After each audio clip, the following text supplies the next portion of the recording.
I mean, that's why I love listening to you. You know, you're so passionate, you're inspiring, and you know, you really care about people. But for those people who are listening just now and saying, yeah, that's fine for people who have competed, who've worked out, etc., you know, what would you say to somebody who's never worked out, you know, quite old, put on a bit of weight?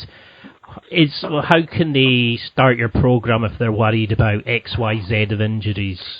You know, because I keep saying to people about the modifications, but I don't think they can understand just how adaptable it is. Right.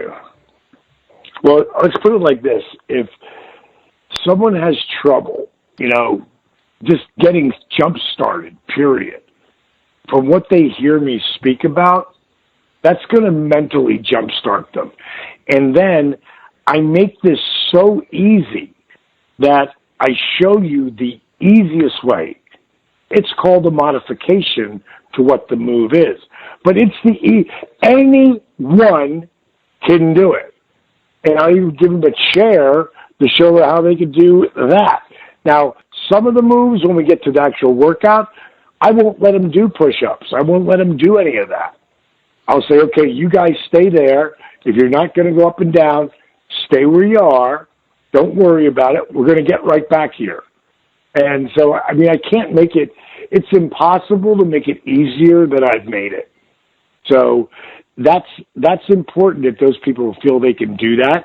Now, if I look around the room and there's 50, 60, 70, 100 people there, and I can see everybody can do what I'm saying to do, well, then I'll tell them about the modifications, but, you know, I won't have to do all that. But if there are people in there, I'm going to make sure that I do. And again, the people who are older, the people who are beat up, the people who are really obese, well, they're the people who really need to be coming to this because they've lost hope. And most people refer right back to eating, you know, whatever it is that they've decided is their comfort food.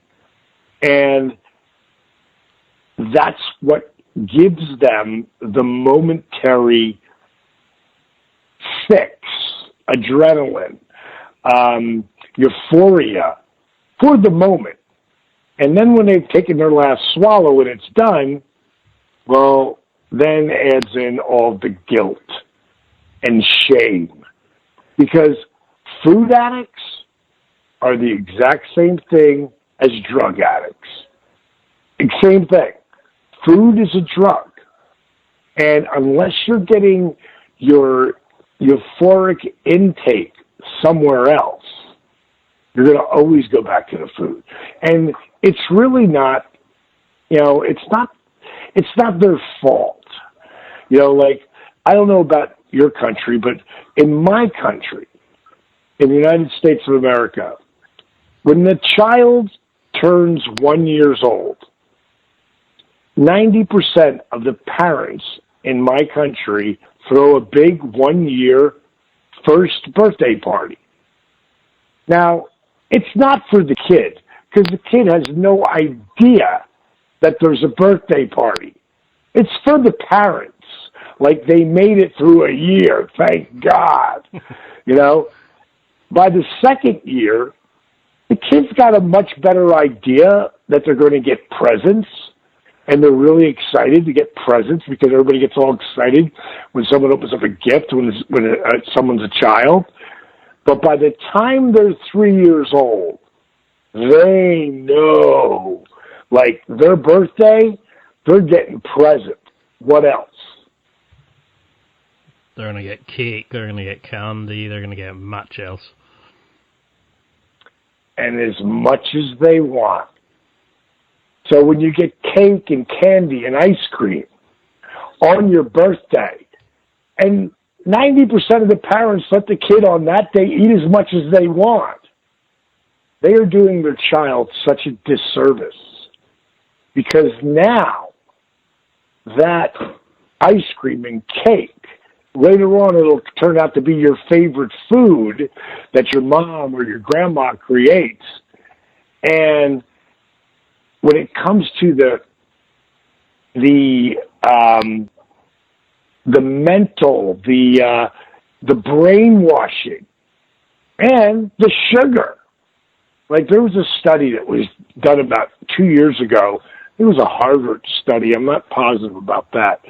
But I know that the university, they addicted 43 mice to crack cocaine. And then, once those mice were completely addicted, they turned them on to sugar water. 43 of those mice switched over to sugar water. That tells you the addictive nature that sugar is. And sugar is not as bad in your country as it is in mine, but in my country, sugar's in everything. You know, when they tried to do fat-free foods, they were like, take the fat out. Okay, take the fat out. Now it tastes like cardboard. How do you make it better? You put sugar in. Okay, you put more sugar in. Okay, you put more sugar in. Now it tastes great. So you took out the fat, you put in the sugar. Like, as Americans, I think we consume 10 times more sugar than any other country in the world. So I don't know how it is over there, but I do know that there's some big people over there. Oh, yes. I don't think there's anywhere near as many as over here. But it all comes down to carrying around that weight. And before you know it, I mean, if you're 30, 40, say you're 40 pounds overweight, and then you gain like 4 pounds, 3 pounds a month for 3 years. There's 36 pounds a month, 3, 12, that's 100 pounds. Boom, now you're 150 pounds overweight. And that could be in 3, 5, or 10 years. You know, now people have been carrying around. Imagine carrying around all that weight, and then at some point you could just drop that weight off. Of course you're going to feel better, you know, but you're still going to be beat up. And that's, again, where DDP Yoga comes in. Now, DDPY workouts are adjustable for someone who's big, someone who's beat up, and there's going to be other people there that are in great shape because they do the program all the time. And they're going to be there, and so are the people who are really beat up. And I find a way to make it so everybody has a great time and a great workout.